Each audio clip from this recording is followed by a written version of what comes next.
So guys, for the first method, if you're using a VPN or proxy, then you want to disable it. See if that works. For the second method, you want to head over to search and type in troubleshoot settings. Click on it. And now once you're on this, you want to click on other troubleshooters. And now you want to find network and internet. Click on run. And now this will come up, the network and internet troubleshooter. If it detects any problems with your network, it will try to fix it for you. See if that works. For the next method, you want to head over to search and type in Microsoft Teams. Now you want to click on app settings. And now once you're on this, you want to scroll down and then click on terminate.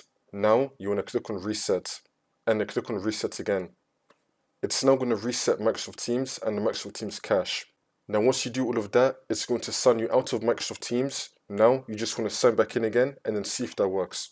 If that's still not working, then for the last method, you want to head over to search and type in add or remove programs. Click on it.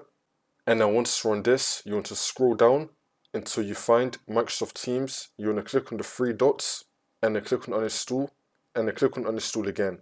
You want to uninstall Microsoft Teams.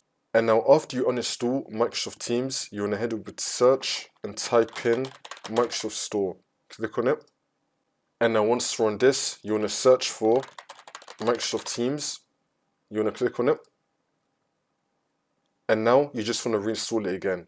And you could also reinstall it from the Microsoft Teams website. And now hopefully this will fix your problem.